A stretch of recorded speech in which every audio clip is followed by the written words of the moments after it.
الحمدللہ الحمدللہ وکفا وسلام علی عباد الذین اصطفیٰ اما بعد فاعوذ باللہ من الشیطان الرجیم بسم اللہ الرحمن الرحیم وَإِن يَرَوْا آیَةً یُعْرِضُوا وَیَقُولُوا سِحْرٌ مُسْتَمِرٌ، یہ اگر کوئی معجزہ دیکھتے ہیں تو منہ پھیر لیتے ہیں اور کہہ دیتے ہیں کہ یہ پہلے سے چلا جادو آتا ہوا ہے۔ وَكَذَّبُوا وَاتَّبَعُوا أَهْوَاءَهُمْ وَكُلُّ أَمْرٍ مُسْتَقِرٌ، انہوں نے جھٹلایا اور اپنی خواہشوں کی پیروی کی، اور ہر کام ٹھہرے ہوئے مقرر وقت پر ہے۔ وَلَقَدْ جَاءَهُم مِّنَ الْأَنبَاءِ مَا فِيهِ مُزْدَجَرٌ، یقیناً ان کے پاس وہ خبریں آ چکی ہیں جن میں ڈانٹ ڈپٹ کی نصیحت ہے۔ سبحان ربک رب العزت عما یصفون وسلام علی المرسلین والحمد للہ رب العالمین۔ اللہم صلی علی سیدنا محمد وعلی آلہ وصحبہ وسلم۔ پارہ 27واں، سورۃ القمر کی آیات مبارکہ 2، 3 اور 4 کی تلاوت کی گئی ہے۔ گزشتہ درس میں ذکر ہوا تھا، جیسا کہ سورۃ قمر کی پہلی آیات مبارکہ پڑھی گئی تھی، اقتربت الساعۃ وانشق القمر، کہ قیامت قریب آ گئی اور چاند پھٹ گیا ہے۔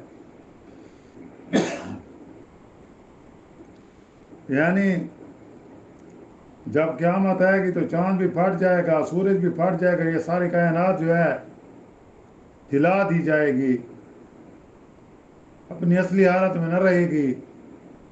ایک عجیب سما ہوگا۔ آج جو آیات مبارکہ پڑھی گئی ہے، وَإِن يَرَوْا آیَةً یُعْرِضُوا وَیَقُولُوا سِحْرٌ مُسْتَمِرٌ۔ وَإِن يَرَوْا آیَةً یُعْرِضُوا وَیَقُولُوا سِحْرٌ مُسْتَمِرٌ، یہ اگر کوئی معجزہ دیکھتے ہیں تو منہ پھیر لیتے ہیں اور کہہ دیتے ہیں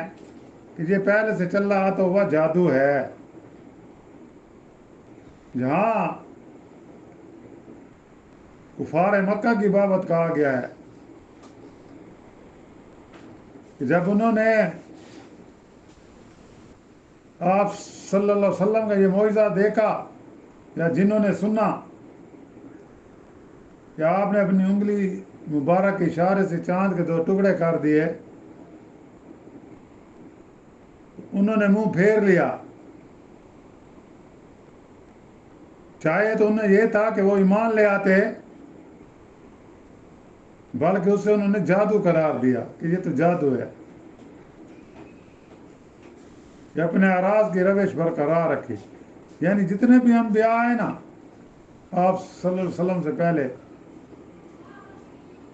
ان کے ہاتھوں سے جو معجزات ظاہر ہوئے،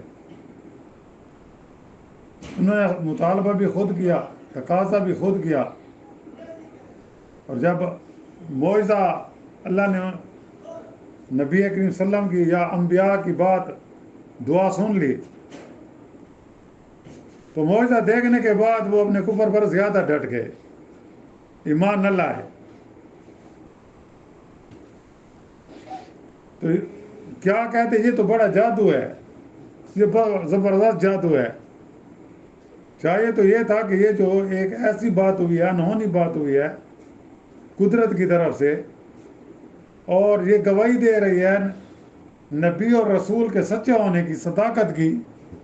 کہ آپ اپنی مرضی سے کچھ نہیں کر سکتے۔ چاہیے تو یہ تھا کہ یہ ایمان لے آتے، یہ ایمان لے آتے، انکار نہ کرتے، لیکن الٹا یہ کہنے لگے کہ یہ تو جادو ہے۔ جیسا کہ حضرت صالح علیہ السلام کی قوم سمود نے آپ سے مطالبہ کیا کہ یہ چٹان سے، یعنی پہاڑ کے سے یا چٹان سے ایک اونٹنی نکل آیا، ہم تب ایمان لائیں گے۔ حضرت صالح علیہ السلام نے اللہ سے دعا کی، اللہ نے دعا قبول کی، اور آپ کو وہ معجزہ صادر ہو گیا کہ چٹان سے اونٹنی نکل آئی۔ اب ان کے کہنے پر اللہ تعالیٰ نے اپنے نبی کریم علیہ السلام کے ذریعے معجزہ دکھا دیا، صالح علیہ السلام کے ذریعے۔ چاہیے تو اب یہ تھا کہ ایمان لے آتے کہ یہ گواہی ہے، لیکن وہ اپنے کفر پر ڈٹ گئے، کیا کہنے کہ یہ تو بڑا زبردست جادوگر ہے۔ اس طرح حضرت موسیٰ علیہ السلام اور قوم فرعون کا جب مقابلہ تھا تو ان کے ہاتھوں 9 معجزات کا ظہور ہوا۔ سب سے زیادہ جس نبی کے معجزوں کا ذکر ہے نا قرآن مجید میں، حضرت موسیٰ علیہ السلام، یہ بنی اسرائیل۔ جب وہ دیکھتے آل فرعون حضرت موسیٰ علیہ السلام کے پاس آتے تھے، بھئی تو اپنے رب سے دعا کر، ہم ایمان لے آئیں گے۔ جب وہ مصیبت ڈال جاتی پھر کہتے ہاں تو بڑا پکا جادوگر ہے، ایمان نہ لائے، ایمان نہ لائے، یعنی اپنے کفر پر ڈٹ گئے۔ اور آخر ان کا انجام کیا ہوا کہ اللہ نے انہیں دریا کلثم میں غرق کر دیا، بھی میں اپنے بادشاہ فرعون کے۔ تو یہاں یہی ہے کہ اب چاہیے تو یہ تھا کہ اللہ نے آپ کے ہاتھ مبارک سے انگلی کے اشارے سے چاند کے 2 ٹکڑے کر دیے، اور آپ کو ایمان لے آنا چاہیے تھا، بلکہ بجائے وہ اپنے کفر پر ڈٹ گئے اور انہوں نے کہا یہ تو سری جادو ہے، آپ تو بڑے جادوگر ہیں، تو چاند کو 2 ٹکڑے کر دیا۔ تو پھر فرمایا وَكَذَّبُوا وَاتَّبَعُوا آبَاءَهُمْ وَكُلُّ أَمْرٍ مُسْتَقِرٌ، انہوں نے جھٹلایا اور اپنی خواہشوں کی پیروی کی، اور ہر کام ٹھہرے ہوئے وقت پر مقرر ہے۔ یہاں پھر ان قریش مکہ کا ذکر ہے کہ انہوں نے اپنی خواہشات کی پیروی کی، نبی کی بات نہ مانی، دین حق کو قبول نہیں کیا، وہ اپنے باپ دادا کے دین کو، بت پرستی والے دین کو چھوڑنے کے لیے تیار نہیں تھے۔ تو پھر انہیں کہا گیا پھر انتظار کرو وقت کا، جب اللہ تعالیٰ کی طرف سے مہلت کا وقت ختم ہوا تو پھر تمہاری کوئی عذر تمہارا قبول نہیں ہوگا۔ یہ کفار مکہ کی تکذیب اور اتباع آبا کی تردید اور بطلان کے لیے فرمایا کہ ہر کام کی ایک انتہا ہوتی ہے، ہر کام کی انتہا ہوتی ہے، اور وہ کام اچھا ہو یا برا ہو، کوئی نہ کوئی رزلٹ نہ ضرور نکلتا ہے، اچھے کام کا بھی نکلتا ہے اور برے کام کا بھی۔ اور اس دنیا میں ہم دیکھتے ہیں اکثر ہمارے سامنے کئی واقعات ایسے ہیں، اور بالآخر اس کا نتیجہ نکلے گا،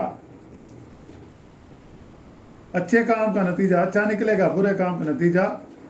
برا نکلے گا، کہ جیسے کرنی ویسے بھرنی، جیسا کرو گے ویسا بھرو گے۔ اس نتیجے کا ظہور دنیا میں بھی ہو سکتا ہے، اگر اس دنیا میں ظہور نہ ہو تو آخرت میں تو بات نہیں ہے، آخرت میں یقینی ہے کہ آخرت میں ظالم کو سزا ملے گی اللہ کی طرف سے، کافر کو، انبیاء کے دشمن کو، اللہ کے دین کے دشمنوں کو، اللہ کی وحدانیت کے انکاریوں کو، اللہ کے ساتھ شریک ٹھہرانے والے مشرکوں کو، اگر اس دنیا میں اگر سزا نہیں ملتی، اللہ کی کوئی حکمت ہوتی ہے تو پھر اس کو مرنے کے بعد اس کا عذاب شروع ہو جاتا ہے، اور قیامت کے دن پھر ان کا فیصلہ ہوتا ہے کہ اب ان کو جہنم میں ڈال دو۔ تو یہاں یہی ہے، کہنے کا مطلب یہ ہے کہ تم یہ اپنی خواہشات کی پیروی کرنا چھوڑ دو، خواہشات کی پیروی کرنا چھوڑ دو، اپنی من پسند زندگی کو چھوڑ دو، رب پسند والی زندگی اپنا لو،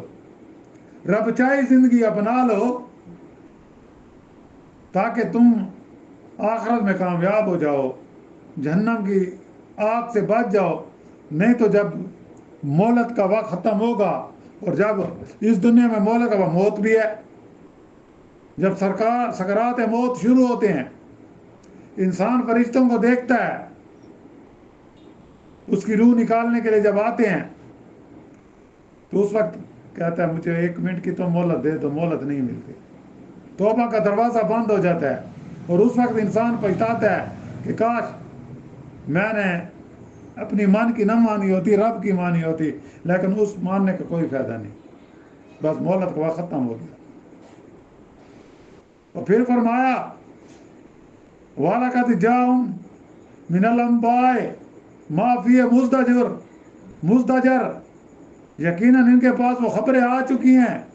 جن میں ڈانٹ ڈپٹ کی نصیحت ہے، یعنی ان کو سب کچھ معلوم ہے۔ نبی جو ہوتے ہیں وہ بشیر بھی ہوتے ہیں، نذیر بھی ہوتے ہیں، خوشخبری دیتے ہیں اور ڈراتے بھی ہیں۔ خوشخبری اس بات کی دیتے ہیں کہ تم دین حق کو قبول کر لو، اللہ کی توحید کو مان لو، نبی کی نبوت کو،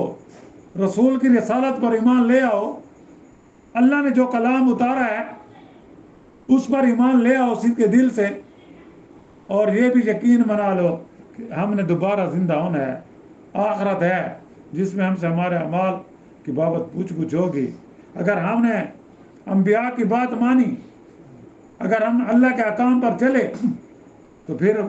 ہمارے لیے خوشخبری ہے، وہ پیغمبر خوشخبری دے رہا ہے۔ وہ خبری کیا ہے؟ اللہ تم سے خوش ہوگا، اللہ کی تمہیں معرفت نصیب ہوگی، اللہ تمہیں اس دنیا میں جو آپ پر تکالیفیں آئیں، آپ نے برداشت کی، اس کا آپ کا اجر ملے گا، اور پھر اس کے نتیجے میں جنت ملے گی جہاں تم ہمیشہ ہمیشہ کے لیے رہو گے۔ اور جنہوں نے اس نصیحت سے فائدہ نہ اٹھایا، اللہ کے نبی ڈرا رہے ہیں اگر تم اپنی روش پر قائم رہے، تم نے خواہشات کو نہ چھوڑا، تم نے اللہ اور اس کے رسول کی نافرمانیاں کی، تم نے بس اس دنیا کو اپنا مقصد بنا لیا کہ بس مرنے کے بعد ہم دوبارہ زندہ نہیں ہوں گے، تم نے اس نصیحت سے فائدہ نہیں اٹھایا، اس ڈراوے سے فائدہ نہیں اٹھایا، تو پھر تمہیں قیامت کے دن پچھتانا پڑے گا، اور اس پچھتاوے کا کوئی فائدہ نہیں ہوگا۔ یعنی ان میں عبرت اور نصیحت کے پہلو ہیں، عبرت بھی ہے اور نصیحت بھی ہے۔ کوئی ان سے سبق حاصل کر کے شرک اور معصیت سے بچنا چاہے تو بچ سکتا ہے، اور نہ بچنا چاہے اس کی مرضی، کہ اللہ نے اسے اختیار دیا ہے کہ وہ کیسے اپنی زندگی گزارنا چاہتا ہے۔ تو اللہ سے دعا ہے کہ اللہ تعالی ہمیں نبی کریم صلی اللہ علیہ وسلم کی سنت پر عمل کرنے والا بنائے، بقیہ زندگی میں قرآن و سنت کے مطابق گزارنے کی توفیق عطا فرمائے۔ اللہ تعالیٰ ہماری کمی بیشی کو معاف فرمائے۔ جو مسلمان اس دنیا سے رخصت ہو گئے، اللہ تعالیٰ سب کی مغفرت فرمائے اور جنت میں اعلیٰ مقام عطا فرمائے۔ جو بیمار ہیں گھروں میں، ہسپتالوں میں، جہاں کہیں بھی، اللہ تعالیٰ سب کو صحت کاملہ عطا فرمائے اور ایمان کے ساتھ زندہ رکھے۔ جو مظلوم مسلمان ہیں، کفر کا نشانہ بنے ہوئے ہیں، اللہ تعالیٰ ان مظلوم مسلمانوں کی غیبی مدد فرمائے اور ان کو کامیاب کرے۔ اور جو اسلام کے دشمن ہیں، اگر ان کی قسمت میں ہدایت نہیں تو اللہ تعالیٰ ان کو نشانہ عبرت بنا دے۔ اللہ تعالیٰ ہم سب کا خاتمہ ایمان پر فرمائے۔ وآخر دعوانا ان الحمد للہ رب العالمین۔ اللہم ربنا آتنا فی الدنیا حسنۃ وفی الآخرۃ حسنۃ وقنا عذاب النار۔ صلی اللہ تعالیٰ علی خیر خلق محمد وعلی آلہ وصحبہ اجمعین برحمتک یا ارحم الراحمین۔